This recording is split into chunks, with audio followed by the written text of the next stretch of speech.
atin, mga nakatingin habang may nagnanakaw sa atin, mga kasama ng mga nagnanakaw sa atin, mga alam na may nagnanakaw pero hindi nagsasalita, mga kasama ng mga nagnanakaw, mga nagtatago ng magnanakaw. Isa lang ang gusto naming sabihin sa inyong lahat: patawad kay Father, pero putang ina ninyo! Kaputa-putahan ng mga putang ina nyo! Katatapos lang ng misa, pero Panginoon, patawarin nyo kami, pero totoo yan. Ito ang wika ng lahat ng mga Pilipinong ninakawan: putang ina nyo! Putang ina nyo! Putang ina nyo! Putang ina nyo! Putang ina nyo! What's up? Ang up, tubig, baha, pagnanakaw, korupsyon, yun ang mataas sa Pilipinas. What's down? Ang down, ang babang-baba, yung mga Pilipino. Kaya sa ngalan ng lahat ng mga kapwa ko artista nasa entablado ngayon, pati na rin yung mga artistang nasa baba at nasa iba't ibang lugar na nakikisama sa amin, binabati po namin kayong lahat. Mabuhay kayo, mga kapwa namin Pilipinong nanakawan ng gobyerno. Mabuhay kayo. Yan ang pagbati natin sa isa't isa. At para sa lahat naman ng mga politiko at bahagi na ng gobyerno na nagnakaw sa atin, nagnanakaw sa atin, mga nakatingin habang may nagnanakaw sa atin, mga kasama ng mga nagnanakaw sa atin, mga alam na may nagnanakaw pero hindi nagsasalita, mga kasama ng mga nagnanakaw, mga nagtatago ng magnanakaw. Isa lang ang gusto naming sabihin sa inyong lahat: patawad kay Father, pero putang ina ninyo! Kaputa-putahan ng mga putang ina nyo! Katatapos lang ng misa, pero Panginoon, patawarin nyo kami, pero totoo yan.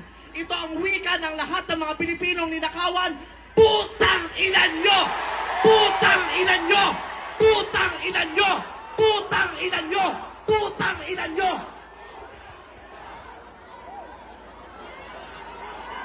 Putang ina nyo! Tapos na ang panahon ng mga mababait at ng mga resilient. Ang mga mababait, ginago. Ang mga resilient, tinarantado. Hindi nauubra sa atin yung bait-baitan, kimi-kimian, tahimik-tahimikan, patawad pero hindi po. Hindi ko sisimplihan, hindi ko babaitan ang mensahe ko ngayon dahil hindi naman sila mababait. Sa katunayan, mga hayop sila. So bakit natin babaitan ang mensahe natin? Hindi natin kakalmahan ang mga salita at kilos natin dahil deserve nila ang galit, ang pikon at poot ng mga nanakawang Pilipino. Hindi tayo pwedeng kumalma. Hindi pwedeng iiyak lang. Hindi pwedeng magtitiis lang, hindi tayo kakalma. Hindi ko kayang maging magalang sa kanila dahil mga bastos sila. Mga salaula sila at mga baboy sila. Hindi natin kayang maging mabait sa kanila dahil mga walang ya sila. Hindi pwede. Hindi pwede. Yung mabait ka lang, mabuting asal ka. Hindi uubra sa kanila ang mabuting asal at mabait lang kasi nga mga demonyo sila. Kaya tama yan. Sumigaw lahat ng galit. Lahat ng galit na galit. Ang hindi matatapos ang galit bukas. Ang iparirinig ang galit hanggang hindi makulong ang mga putang inang magnanakaw. Hindi tayong pwede magalit lang ngayon. Kailangan hanggang bukas, kailangan sa susunod na linggo, kailangan sa susunod na buwan, hanggang umabot ng ilang taon hanggat hindi sila nauubos. Walang mawawala sa atin kasi ubos na tayo. Kaya ang gagawin natin ngayon ay babawi na tayo. Ikulong ang mga magnanakaw. Para sa akin, hindi nga sapat ang kulong. Dapat patayin ang mga korap na magnanakaw. Ibalik ang death penalty para sa mga korap. Para Patayin ang mga magnanakaw, ikulong pati pamilya nila. Dapat gumawa ang batas ang pamahalaan para ibalik ang death penalty. Pasensya na po, Father. Alam kong ayaw mo ng death penalty. Ipagdasal mo na lang ako.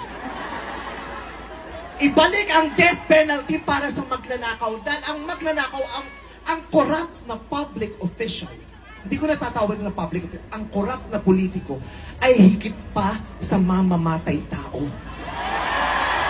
Ang corrupt na politician ay higit pa sa magnanakaw. Ang corrupt na politician, ang korupsyon ay higit pa sa terorismo. Ang mga terorista, namimili lamang ng lugar at panahon kung kailan aatake.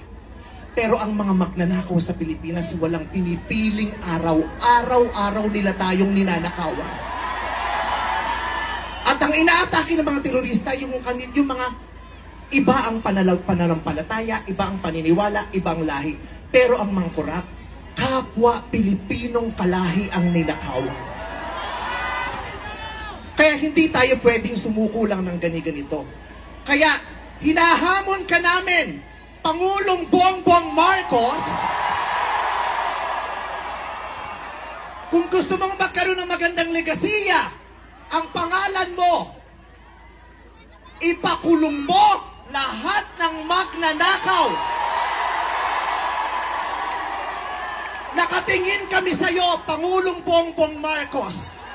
At inaasahan ka namin, hindi dahil sa idol ka namin, kundi dahil sineswelduhan ka namin at inaasahan namin na tutuparin mo ang inuutos namin mga employer mo.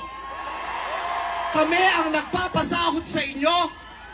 Tapos na ang panahon na natatakot tayo sa gobyerno. Takutin natin ang gobyerno dahil ang kapangyarihan nasa sa atin, wala sa kanila. Nakatingin kami sa inyo. Ipakulong. Lahat ipakulong. Bawiin ang mga ari-arian. Bawiin ang mga ari-arian. Pati atay, i-donate. Ibigay ang atay. Pati mata, i-donate. Walang ititira kasi nga, hindi tayo pwedeng maawa dahil mga putang ina nila. Maraming salamat sa inyong lahat.